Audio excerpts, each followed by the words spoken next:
ঢাকা দক্ষিণ সিটি কর্পোরেশনের বিশেষ উদ্যোগে এক নান্দনিক রূপ ফিরে পেয়েছে ঢাকা মেডিকেল কলেজ হাসপাতালের সামনের ফুটপাত। দীর্ঘদিনের অবৈধ দখল, ময়লা আবর্জনা আর দুর্গন্ধের স্মৃতি মুছে সেখানে এখন শোভা পাচ্ছে সারি সারি ফুলের টব, সৌন্দর্যবর্ধক গাছ আর দেয়াল জুড়ে বৈচিত্র্যময় গ্রাফিতি।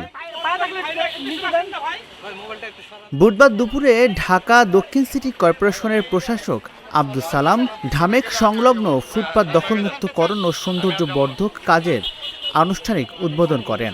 এ সময় তিনি বলেন, কেউ চাইলেই ফুটপাতে আর দোকান দিতে পারবে না। সিটি কর্পোরেশনের কার্ড যাদের থাকবে তারাই শুধু ফুটপাতে দোকান দিতে পারবেন। ঢাকা শহরে কোথায় কোথায় কোন ভেন্ডাররা বসবে আমরা সেটা লাইসেন্স দেব।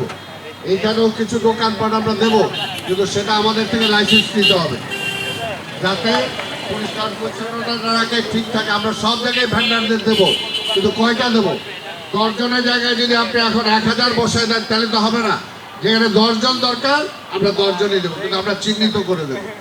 সেখানে এসেন্সিয়াল ড্রাগসের ব্যাপারেও থাকতে পারে, এসেন্সিয়াল নিডস যেগুলো আছে রুগীদের লাগে, আপনি বললেন, অবশ্যই সেটা আমাদের মাথায় আছে। আমরা তাদেরকে এখানে লাইসেন্স দেবো, যাতে তারা একটা শৃঙ্খলার মাঝে বসতে পারে। হকার ব্যবস্থাপনা ও জনভোগান্তি প্রসঙ্গে তিনি বলেন, রাস্তায় যেখানে সেখানে ব্যবসা করে জনদুর্ভোগ সৃষ্টি করা যাবে না। তবে হকার ও রিকশাওয়ালাদের প্রতি অমানবিক হতে চায় না সিটি কর্পোরেশন। মাননীয় প্রধানমন্ত্রী যেমনি ঢাকা শহর ক্লিন চান, গ্রিন চান, ঠিক তেমনি ভাবে তিনি আমার মানবিক। কিন্তু এইটাও চিন্তা করেন, এই হকারদের আমরা সরাই দিলাম, তারা যাবে কোথায়? তাদের তো একটা অর্থের সংস্থান দরকার। মানবিক প্রধানমন্ত্রী এটাও চিন্তা করছেন। কাজে হকারদের উচ্ছেদ সংকটটা আমরা আসতে চাই না। তাদেরকে পুনর্বাসনের জন্য আমরা বিকল্প ব্যবস্থা করব। আমরা ঢাকা শহরে সান্ধ্যকালীন মার্কেট করব, সান্ধ্যকালীন অফিস আওয়ারের পরে আমরা হলিডে মার্কেট করব, শুক্র এবং শনি। এটার জন্য বিকল্প জায়গা আমরা অলরেডি ঠিক করেছি, সেগুলো আমরা দেব। আগে আমরা তালিকাগুলো ঠিক করে নেই। আমরা আপনাদের মাধ্যমে আপনারা বলেন যে তাদেরকে একটু ধৈর্য ধরার জন্য এবং তারা পুলিশের কাছে রেজিস্ট্রেশন করার জন্য, যারা যারা ঢাকা শহরে ব্যবসা করতে চায়, কাজে এটা একটা শৃঙ্খলা আনার জন্য আপনারা সহযোগিতা করেন।